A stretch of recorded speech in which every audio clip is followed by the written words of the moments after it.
एक क्वेश्चन है जो मेरे से ऑलमोस्ट मेरे हर सेशन में कोई ना कोई जरूर पूछता है, तो मैंने सोचा कि आज इस क्वेश्चन की डेप्थ में हम चलेंगे मिल करके, यानी कि आप जो मुझे अभी वीडियो में देख रहे हैं और मैं, हम लोग मिल करके इस क्वेश्चन की डेप्थ में चलेंगे और डीपली समझने की कोशिश करेंगे कि इस क्वेश्चन का क्या आंसर है। वो क्वेश्चन है कि हमेशा मोटिवेटेड कैसे रहे। तो इससे पहले कि इस क्वेश्चन की हम डेप्थ में चले, मैं आपको बताना चाहूंगा एक ऐसी स्टडी के बारे में जो बहुत ही इंटरेस्टिंग है। वो हुई थी कोलंबिया यूनिवर्सिटी में 1998 में। एक प्रोफेसर ने इस स्टडी को किया जिसमें कि बहुत सारे बच्चे थे जो कि सारे 5th स्टैंडर्ड के थे और उनको पजल्स थी बहुत तरह तरह की सॉल्व करने के लिए। उसमें से कुछ पजल्स बहुत ही मुश्किल थी, कुछ बहुत ही आसान थी।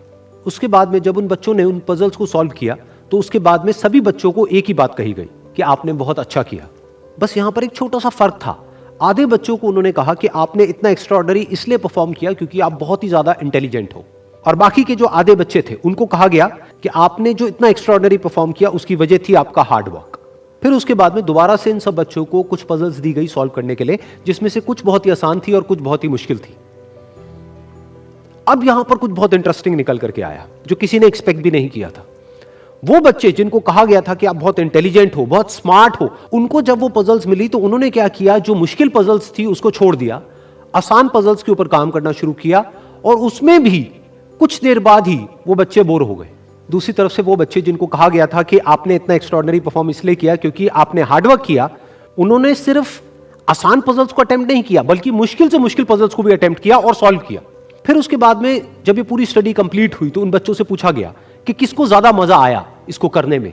तो वो बच्चे जिनको कहा गया था कि आप बहुत इंटेलिजेंट हो, उनको मजा नहीं आया, यानी कि वो मोटिवेटेड नहीं थे। और वो बच्चे जिनको कहा गया था कि जो भी आपने किया वो अपने हार्डवर्क की वजह से किया, उन्होंने ना सिर्फ अच्छा परफॉर्म किया बल्कि वो एंड तक मोटिवेटेड भी थे और उनको मजा भी आया। अब ये स्टडी जिसके बारे में मैंने अभी आप लोगों को बताया, ये इतनी इंटरेस्टिंग इसलिए है क्योंकि ये जिस तरीके से हम सोचते हैं, हमारे थॉट पैटर्न को चैलेंज करती है। हम क्या सोचते हैं कि अगर हम पेरेंट्स हैं या हम टीचर्स हैं और अपने बच्चों को हम बोलेंगे कि आप बहुत इंटेलिजेंट हो, आप बहुत स्मार्ट हो, तो वो अच्छा परफॉर्म करेंगे। लेकिन इस स्टडी में एग्जैक्ट उसका ऑपोजिट निकल करके आया है। तो इस स्टडी में जो फैक्ट्स रिवील हुए उसको समझने के लिए हमको एक कॉन्सेप्ट को समझना पड़ेगा, जिस कॉन्सेप्ट को कहा जाता है लोकस ऑफ कंट्रोल। हुआ क्या कि जिन बच्चों को कहा गया कि आप बहुत ही स्मार्ट हो, बहुत ही इंटेलिजेंट हो, उनका जो लोकस ऑफ कंट्रोल था वो उनके अंदर नहीं था, उनके बाहर था। लोकस का मतलब है सेंटर ऑफ कंट्रोल, मतलब कि अगर वो स्मार्ट है, अगर वो इंटेलिजेंट है तो इसमें उनका खुद का कोई रोल नहीं है, वो उनके कंट्रोल से बाहर है। दूसरी तरफ से जिन बच्चों को कहा गया कि जो भी आपने अचीव किया वो अपने हार्डवर्क की वजह से अचीव किया, उनका जो लोकस ऑफ कंट्रोल था वो उनके अंदर था, यानी कि हार्डवर्क पूरी तरह से उनके खुद के हाथ में था कि अब उनके ऊपर है कि वो कितना हार्डवर्क करते हैं। और ये सिर्फ इस स्टडी में निकल करके नहीं आया है, इस तरह की और भी बहुत सारी स्टडीज हुई हैं, बहुत सारी रिसर्चेस हुई हैं जहां पर एग्जैक्ट यही चीज निकल करके आई है कि अगर हम खुद को हमेशा मोटिवेटेड रखना चाहते हैं तो उसका सिर्फ एक तरीका है कि जो कंट्रोल है वो पूरी तरह से हमारे अपने हाथ में होना चाहिए। तो अब समझने की कोशिश करते हैं कि ऐसा क्या होता है कि जो कंट्रोल है वो हमारे हाथ से चला जाता है और ऐसा क्या होता है जब कंट्रोल हमारे हाथ में आ जाता है। जब भी हम एक्सटर्नल फैक्टर्स की बात करते हैं कि मैं ये नहीं कर पा रहा इस वजह से, उस वजह से, उस वजह से, जो कि मेरे कंट्रोल से बाहर है, तो हमारे हाथ से कंट्रोल चला जाता है। लेकिन जब हम बात करते हैं कि हम एग्जैक्टली क्या कर सकते हैं, जब हम अपनी कैपेबिलिटीज के बारे में बात करते हैं, तब कंट्रोल पूरी तरह से हमारे हाथ में आ जाता है। जब हमारा फोकस उन रीजंस पे नहीं होता है जिनकी वजह से हम वो नहीं कर सकते जो हम करना चाहते हैं, बल्कि उस जगह पर होता है कि जिस वजह से हम वो कर सकते हैं जो हम करना चाहते हैं, तब हम अंदर से मोटिवेटेड होते हैं।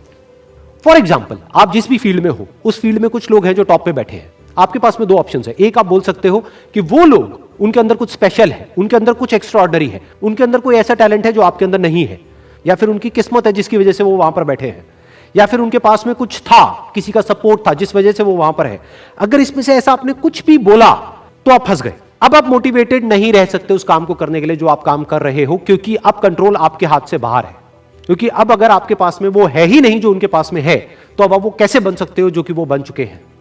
लेकिन अगर आप ये बोलते हो कि जिस भी फील्ड में आप हो उस फील्ड में जो भी टॉप पे बैठे हैं वो वहां पर है अपने हार्डवर्क की वजह से, अपने स्मार्ट वर्क की वजह से, या जो कुछ भी उन्होंने किया, जो कुछ भी उन्होंने सीखा उसकी वजह से, तो अगर वो कर सकते हैं तो मैं भी कर सकता हूं। उन्होंने भी मेरी ही तरह एक ना एक दिन कहीं ना कहीं से शुरुआत करी थी, जहां से कि आज मैं शुरुआत कर रहा हूं। तो मुझ में और उनमें अगर कोई फर्क है तो वो सिर्फ एक है, वो है टाइम का, कि आने वाले 10 साल बाद या 20 साल बाद मैं भी उन्हीं की जगह पर हो सकता हूं या उनसे भी आगे हो सकता हूं जहां पर आज वो है। तो अब कंट्रोल पूरी तरह से आपके हाथ में है। तो हमारे पास में हमेशा ये दो ऑप्शंस होते हैं, एक कि हम कंट्रोल को अपने हाथ से छोड़ दें और दूसरा कि कंट्रोल हम पूरी तरीके से अपने हाथ में ले लें। एक कि कंट्रोल हमारा बाहर हो, एक है कंट्रोल हमारा अंदर हो। तो इस बात को हमेशा याद रखना कि आपका कंट्रोल कहीं बाहर नहीं होना चाहिए, आपके अपने ही अंदर होना चाहिए। Wish you all the very best. Thank you so much.